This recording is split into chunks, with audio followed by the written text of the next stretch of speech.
Welcome to Crown Kingdom Cultural Center Grief Ministry, where our pastors are Bishop Finus Bush Jr. and Lady Denise Bush. I thank you so much for joining us this evening, and as you see, I have a special guest that I will introduce. Give me a couple minutes to bring you in. We're just waiting for people to come in and to join us. We really want you to like, share, and comment if you can. Comment as much as you want. If you have any questions, any comments on how it is helping you, if you can make some comments, like, and share the broadcast with others. Sometimes it's not always just for us, but it's for other people as well. So again, like I said, like, share, comment. Our pastor is Finus Bush Jr., Dr. Finus Bush Jr., and he is the pastor of this lovely church that we use every Sunday at 10 a.m. for services. So I have with me today, I would just like to introduce my special guest, as I said earlier, who is Reverend Dr. Jerome Coleman. Welcome, Dr. Coleman. Pleased to be here. Thank you for having me. Thank you. And I can say that is one of my oldest brothers. He thinks he's the best thing, good-looking thing since a slice of bread. But I know his wife agree with him. She's sitting out there, but I agree with him too. And I just thank the Lord for allowing him to come here and join me. We're going to talk about today In Control, Out of Control, the grief ministry. And actually, we're going to talk a little bit about PTSD, post-traumatic stress disorder. And I'm going to give you a technical term for what it means. And I want Reverend Coleman to give me his view of what it means. And I'm going to ask him some questions as well. So we're going to jump right into it. I'm trying to get a little bit more people in so we can hear it, because this is a very important broadcast. And what Reverend Coleman will also do, he will let me know how many years that he has served. He is in the was in the military. He's going to let me know how many years he served and what branch he served, and his experience in serving. Where did he go? I mean, you can go a lot of places, and but you know, some places he went, some places he didn't. Some were beneficial, some may not have been. But we're going to let him speak to us in his own words of how he felt about it. So what we're going to do first, we're going to talk about post-traumatic stress disorder, and anything else Reverend Dr. Coleman would like to speak about, we're going to let him speak about that. First of all, can you introduce yourself? Good evening. My name is Jerome Coleman, and I'm married to my lovely wife, Mary Frances Coleman, and we live in Columbia, South Carolina. And I am the fourth child of Willie and Rosabelle Coleman. The fourth child. The fourth child, Okay. Yes. And I'm the baby child. You're the baby child. You're the last one. You're the last one. Okay. So tell me, Reverend Coleman, you served in the I served in the Army. Army. Okay. I was in the Army for 2 years. I went in at Fort Jackson, South Carolina, back in 1968 in January. And they sent me to Fort Gordon, Georgia for my training. I did my AIT and my basic there in Fort Gordon, Georgia. After 19-day leave, they sent me to Vietnam for 1 year. I went to Vietnam July the 4th, 1968, and I came out July the 2nd, 1969. After that, they sent me to Fort Dix, New Jersey for my remaining time in the service. At Fort Dix, what I did, I trained troops to send to Vietnam because we were really, really losing a lot of people at the time. I was over there during the Tet Offensive. I don't know if y'all remember the Tet Offensive, but that's whenever we lost a lot of soldiers over there at that time. Okay, that sounds good. So you were in Vietnam War. That was the Vietnam War. Okay, and it's amazing how you can remember those days. I think that's very, very good and very important. And I'm sure you have them written down for your children and grandchildren so they can refer back to you and know that they had a hero in the family. They have to look at my DD-214. They DD-214 has all the information on there, what I did when I was in the military. Okay. I did earn a Bronze Star when I was over in Vietnam. Not for any super bravery, but just bravery for being there in the midst of all the conflict. And I was an infantry soldier. I fought on the ground. I was not sitting behind a desk. I was actually on the ground fighting. Okay, that's great, and that's actually good to know. And I wasn't thinking about this until earlier today, that Veterans Day coming up next month. and I think the 11th, November 11th, perhaps. I may be wrong on the date, but I think it's the second Monday in November. So this would be a very interesting and relevant broadcast for that particular time. So first, we're going to start off by talking about in control, out of control, and now it is under control. We're going to start talking about PTSD a little bit. So like I said earlier, I'm going to give the technical term of post-traumatic stress disorder. That's what PTSD is. It's a psychiatric disorder that may occur in people who have experienced or witnessed a traumatic event, series of events, or set of circumstances. They may experience emotionally or physically harmful or life-threatening. It may affect their mental, physical, social, and or spiritual well-being. So some of the examples are natural disasters, serious accidents, terrorist acts, war, combat, rape, sexual assault, historical trauma, intimate partner violence, and bullying. So it sounds like to me that it's not only for those who went to the military. Other people can get PTSD as well. Correct. So what is your experience? What is it to you, PTSD? Post-traumatic stress, according to the military term, is some kind of traumatic stress, depression, post-traumatic stress, depression. Now, you said disorder, but we use the term depression because it's a very depressing situation for most veterans when they come out of the military. Mm-hmm. But disorder can be used also, but we just say we use depression. Okay. What is your experience with it? Did you have post-traumatic stress disorder when you came out, or did it develop later, or how did that come about, if you had it? Well, when you first come out, you really do not realize that you have a problem. It took me a while to realize that I have a problem with my mental issues. Mm-hmm. It affects people in different ways. You can develop anxiety, which is real bad to have, and plus you can develop depression, which is really, really bad to have. Anxiety, when I first remember when I had anxiety, when I had to go in front of the church, when my daughter Bridget was, we donated her we presented her to the Lord, and I was in front of the church. I started sweating like crazy. I was nervous. My heart was beating real fast, and believe it or not, my wife had a diaper in her hand to wipe the sweat off of me. That's when I realized that I had a problem. And the second time I remember I had a problem, we went to down in, I forget where the word, we're down in Charleston with our pastor. He was preaching that night. I'll never forget the topic. The topic was a new song. And I was playing the piano, my first time actually playing the piano in public. And I was sweating. It was crazy, man. It was awful. I said, something's wrong, because I never had been nervous before. And so I said, something's really, really wrong. And my heart was beating real fast, and I was nervous. I was sweating, and I was just wringing wet with sweat. And so that causes a problem. Bed sweat causes a lot of problems. You know, I used to have to put extra night clothes on the top of on the head of my bed. I wake up at night, I would change it. And then I said, well, I need to get some help. So I went to the VA over in Columbia. And actually, they said my depression did not come from Vietnam. I was really, really upset, you know, because they wasn't there, and so they really just don't know what I went through with. You know, I don't even tell my wife what I've been through with. She don't even know. All I talk with what I've been through with other veterans, because they've been there and they knows. Okay, and it's good to be a part of the veterans group because it's good support? Yes, yes, okay. Very good support. So you would definitely recommend, once you get out, a veteran support group, or not until you realize you have a problem? No, you need to get help right away. I might have waited a little too late. We go to counseling. Even right now, after the 1968, I still go to counseling.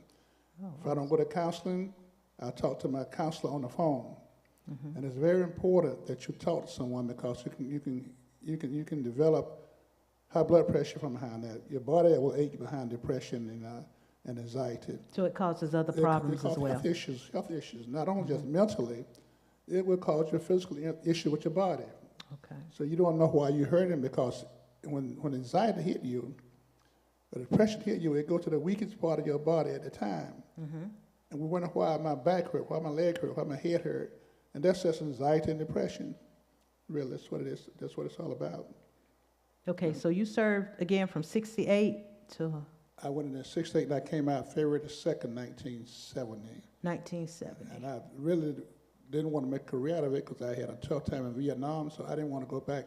I didn't want no more parts of the military. So, Okay. Because of that? Or because of what I went through with in Vietnam. Okay. That's right. But the military, you know, I just want to say they do have some good benefits as well. They do. And they also offer assistance to their servicemen and women.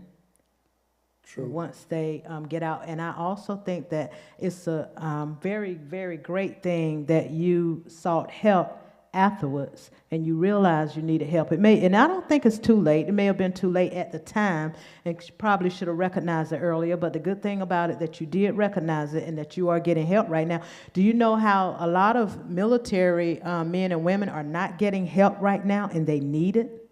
They actually need it. Some are in denial. Some know the help is out there, but they just won't get the help. It's very important. I don't care if you've been in a war zone or not. Yeah. I do not care if you're sitting behind a desk in the military. Anything, to work in the kitchen. When you come out of the military, I don't care if you don't serve about 1 year, it's best to seek some type of help to make sure that you are okay. Mm-hmm. Because down through the years, it'll reflect, even during basic training. When I came through basic training, it was tough on us. They called us everything but a child of God. They talked about us, talked about our girlfriend, talked about our mama, talked about our daddy, but they can't do that now. And it was very depressing what they did with us. They took everything out of us and instilled into us what they wanted to be in us, to try to get them what they wanted us to be. And we didn't realize they were preparing us to fight a war. But when you first go into basic training, they don't care if you're going to fight a war or sit behind a desk or drive a Jeep. They still going to tear you down and break you down and call you everything but a child of God. They did back in 68. Mm-hmm. But I think now it changed, somewhere in the late 70s, they start changing the situation. I think they got a little timeout thing now. You need to hold it up. If the drill sergeant get too much, you hold it up and they'll leave you alone. Oh, wow. But at the time, they would call us salty back in the day. You know, you ain't a man, you ain't this, you lower than So it's trying to break you. They'll break us. Yeah. And a lot of in the wrong way. Well, believe it or not, a lot of the guys came in, actually lost it mentally. They had to give them medical discharge because they could not take all of the stuff that they was putting down. But to me, I took it. Yeah.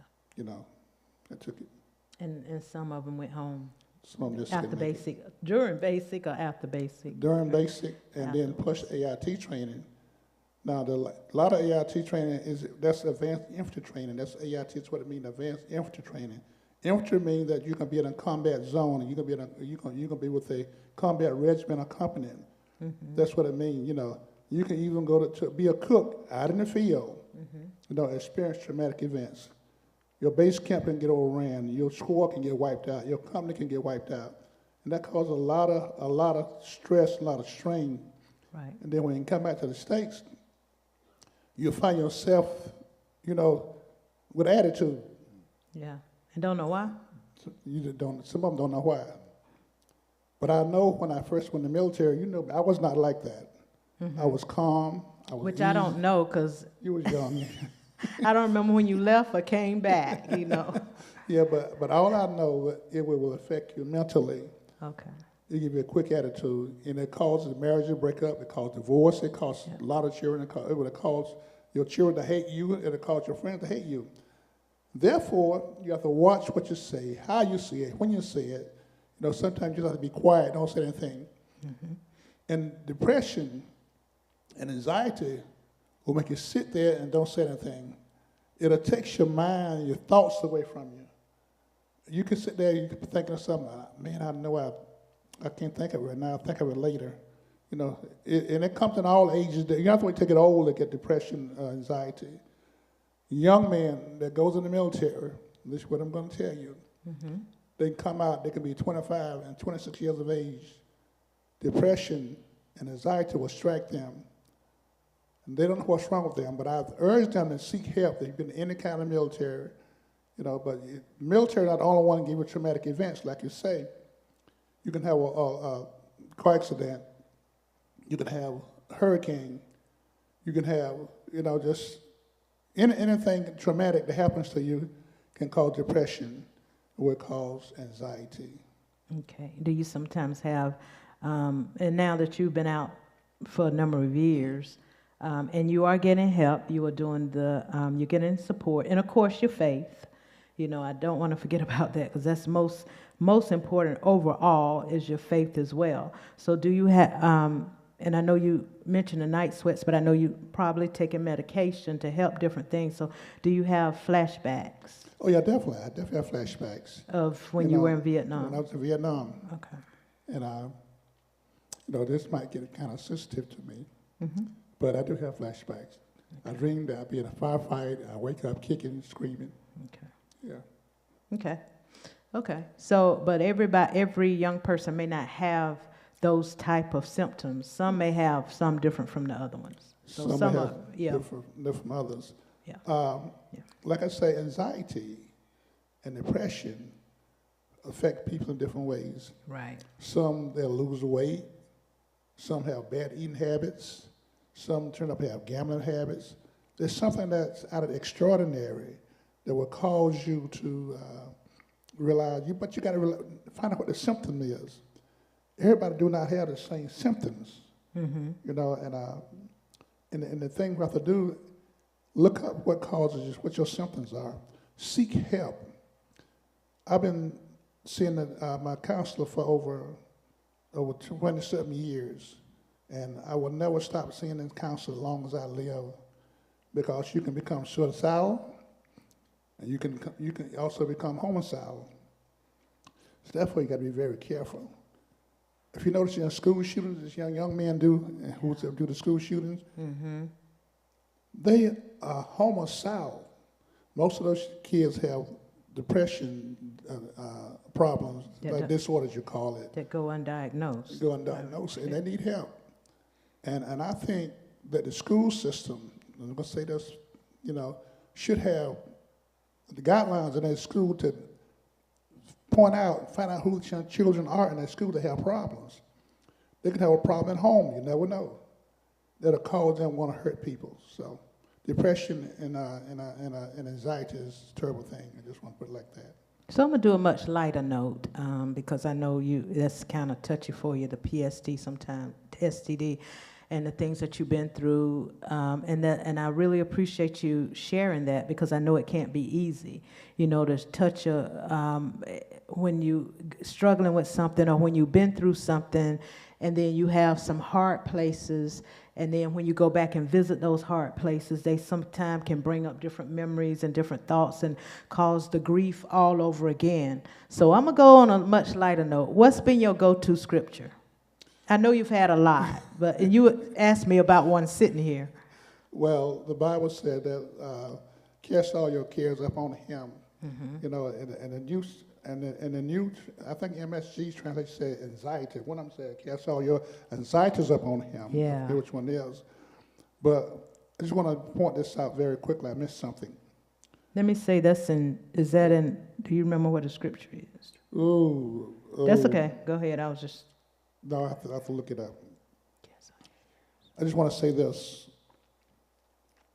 One of the biggest problems about anxiety and about depression is avoidance. If you try to avoid the situation, I think we need to face the situation head on. There are certain things right now I don't like to do. My wife and I don't like to travel to the Hardee's or McDonald's, not trying to advertise you, and talk to those machines. I don't like it. It does something to me, And so when I mentioned this in one of my sessions when I went to the VA, Mm-hmm. they said try to do it anyway. Try to confront it. Mm-hmm. Do not run away from it because the problem will ever be there. Try to confront it. And I go now. I don't like pulling up to an order and something. I don't like to order no Big Mac thing. I want to go inside. Yeah. Wow. But I try to drive up anyway and try to confront my situation. So it's like facing your fears, basically. Yeah. There's a lot of the stuff that I don't like to do, but some of the stuff I don't want to talk about it because it's very personal. Right. But But if anybody have a problem with anxiety, you have a problem with certain issues, try to face those issues. Try to, confront them right away. Right. And one of the biggest problems about anxiety and depression is silence. That's one of the biggest problems I have. You said silence? Silence. Okay. I'd rather keep my mouth shut Yeah. than say something. Because what happened, if you say one thing to another person, it might escalate. Mm-hmm. Back in 1978, my wife and I, some friends also went to New Jersey to South Carolina State football game and Howard University football game at Giant Stadium. Mm-hmm.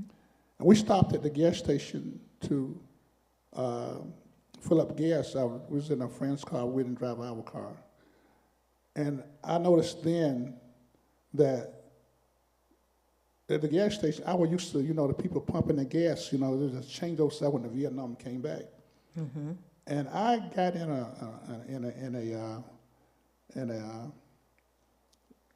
in a verbal confrontation with the gas attendant there, Mm-hmm. And I said, man, that's not me, something wrong. Then I can remember my wife and I went to New York, going to the toll booth. I messed around and got it in the wrong lane in the toll booth. I think we were going across one of the bridges there, Arizona Bridge, one of them, I'm not quite sure. You're coming through out of New Jersey over to New York, Washington Bridge, I can't remember. But,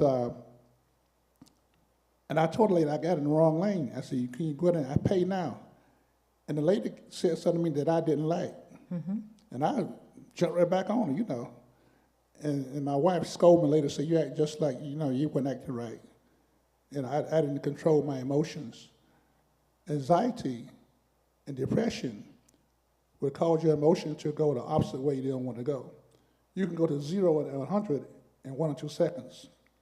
That's not good. Wow. We need to control ourselves. And I find myself now, try to control myself. I'm not like I used to be. But one of the coping skills that I learned by going to the sessions is that when you're down and out, try to be comical, try to make yourself laugh, or say something to make yourself laugh. But everybody don't like comical stuff, so you have to be very careful you're comical around, because you have some very serious-minded people that's in this world. They're not like I used to be when we came up a long time ago. Your mother, my mother too, used to ride along the road. She would, hey, Sue. Mom, no, I don't know them people. Just wave at them, But you can't do that now. Because people, they will turn on you real fast. You have to be very careful. Very careful. Okay. I was just letting people know we're going to be a little late posting. But yeah, so I thank you for sharing that about the anxiety and depression and casting all your cares on God because he cares for you. And you say casting all your anxieties in a different version, 1 Peter 5:7. I just couldn't bring it up right then, but that's where it is, and when I pray a lot of times, and I just ask God, whatever care, whatever worry, whatever I have on my heart, just give it to God, and He will take care of it. Of course, we're gonna go through some things. We all gonna go through some things, but the importance of going through things, you get help when you go through things, and that way you don't harm other people, and harm yourself. Like you mentioned earlier about suicide, right. You don't want to harm yourself. You don't want to harm anyone else. And it's okay. I think sometimes in our community, and in the black community especially, is we think that when we mention, oh, she's on medication, or she, went to the doctor for mental health problems, and they automatically, oh, she crazy. What is she going there for?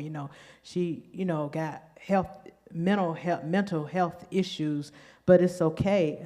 Truth be told, most of us do, and we need to get some help where we don't get help, and sometimes, well, I won't say most of us, but a lot of us do, and we really need to get help. And if you just go for one session, and I don't deny that, because I have a grief group that out of Augusta, when Robert, my son, passed in 2015, and I'm part of their grief group, and I can do it right now online, or I can go there in person. Now, everybody doesn't share, and a lot of times when they think of support, oh, I got to go there and I got to share and I got to, but you don't always have to share. It may be good to share, or you may continue to go, and after a while say, you know what, I think this is a safe place. Right. So let me share with people how I feel, once you keep going, because sometimes you may not feel that comfortable at first. So they started sending me books, which are some of these, when he passed, and then they have the support group. They have even counseling for me if I want to go back. They have counseling. I'm not afraid to go. I'm not afraid to say I need help. I'm going to say it, and I'm not afraid to tell people, yeah, I'm on anxiety medications. Yeah, just like anything else. But you on high blood pressure medicine. You don't get condemned. I'm on anxiety meds. Right. I go to mental health. I go to support. But I get condemned for it. Can I reiterate one thing? Okay. It's very imperative that we as a people seek health care. There's nothing to be ashamed of getting mental health treatment. I take medication for anxiety. I take medication for all kind of stuff. And for my nerves, I take that because my nerves will go haywire. And so it's very important that I take this medication because what happens is it helps keep your family together. It helps calm your nerve. You cannot go through this world with a bad attitude, with bad nerves, because something can happen. Now, this day and time, everybody has weapons in their cars. So road rage is one thing will cause you to get hurt. Mm-hmm. So therefore, keep yourself calm. Don't go out here thinking you're the baddest joker on this earth. So you see what I'm saying? Mm-hmm. Because when your nerves get bad, and with a gun in your hand, you think you bad, you think you bad, better than bad. But it's very important for us to get help. Mental health. Nothing wrong with getting mental health. I pastored church for a number of years. Even when I was pastoring, I still went to my mental sessions. I still took my medication because it's very important that you do this.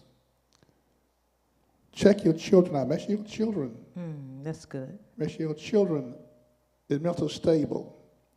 If they need medication, do not be afraid to take them to the doctor. Mm-hmm. Make sure your husband and wife are on the same page. Now everybody don't need medication. Some people can grieve, and some people can have a loss in their family, but it do not affect them like it affects others. It affects people in different ways. That's right. It takes years and years sometimes to get over a loss sometimes, especially your husband, or your wife, or even your sister, your brother. Mm-hmm. Yeah, now, believe it or not, my brother Jacob, him and I was real close. He got drowned in 1979 in Myrtle Beach. You remember? Mm-hmm. That still bothers me. But that's been over 40 years ago. Now, my mother and my father, that still bothers me. But not as much that it did when it first happened. Right. My sister, Catherine, October the 7th, been a year. Yeah. That bothers me. Yeah. My brother James, the pastor of New York, that bothers me. Mm-hmm. But I have to learn how to live with it and how to cope with it. But prayer, the key to every issue that we have. That's right. I don't care what you say, what you do, where you go. Cast all your cares upon him. Mm-hmm. Those who mourn, the Bible says they shall be what? Comforted. Right. And so we have to learn how to lean and depend on Jesus. That's right. Now everybody not a Christian. I'm just put it like this right here. But there's a resource that can get help. Go to your doctor and tell them what your problems you have. Mm-hmm. Tell them your symptoms. Realize what your symptoms are. Now, a lot of people can have anxiety and be depressed and don't even know it. That's right. That's what I was saying earlier. I'm serious. Yeah. If you got a bad eating habit, if you got a bad gambling problem, If you got a bad shopping problem, talk to you. You know, I'm not talking about nobody. I'm not talking about what I'm talking about here. You know, you ever got a shopping problem? You want to spend all the money. You're not putting your money in the right place. You know, you could have a problem with depression. You could have a problem with anxiety. Exactly. You know, some people cannot have $1 in their hand. They go, you know. Got to let it go. Got to spend it somewhere. Yeah. Got to spend it somewhere. Instead of saving. But anxiety and depression, nothing to play with people. Yeah. Very serious matter. I think that's something, and that's good because I think that as a lot of children, well, actually, I did have depression as a child, and Mama picked up on it. She took me to the doctor, and because I was being bullied in school. And then when I told her I wanted to change schools, you're not changing schools. You're going to stay right here. But then she finally took me to the doctor and found out that I did have a problem with depression. Okay. Now, I don't know how long I stayed on the medication because I don't remember because that was I was in the 7th, 8th grade. So it proves that children can have depression as well. And we think that they're just being, you know, snooty and, you know, talking back, being ugly, and they come home, want to close the door. But sometimes it's because there's something going on. You have to find out what is going on with your child. If you can't find out, take them to the doctor. Let the doctor find out. And, of course, in the midst of that, you pray for your child.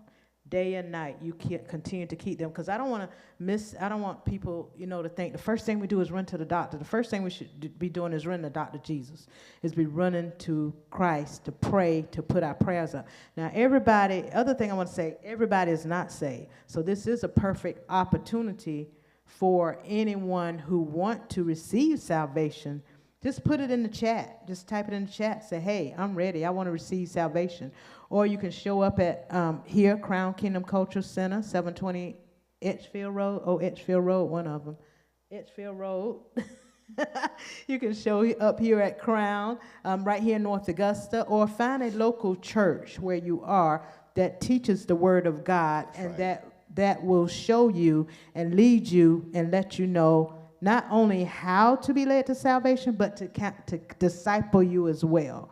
Because they can show you, they can lead you, but then after that, now what? What do? You don't know what to do. You don't know where to go. And that discipleship is important after you receive the Lord. So you continue to go. I got a call today, asked about, should I go to this discipleship thing? I say, yeah, you should go. But what it's about, I said, go and find out. I said, you go, because it was at another church that they attend, that they tried to attend, and they were reading the program and everything, the programs that they offer. And I say, yeah, this is something that you may want to attend. So hopefully they go and learn to be disciple in their knowledge of the Lord and Jesus Christ, because once you accept him, yes, you do need to do that.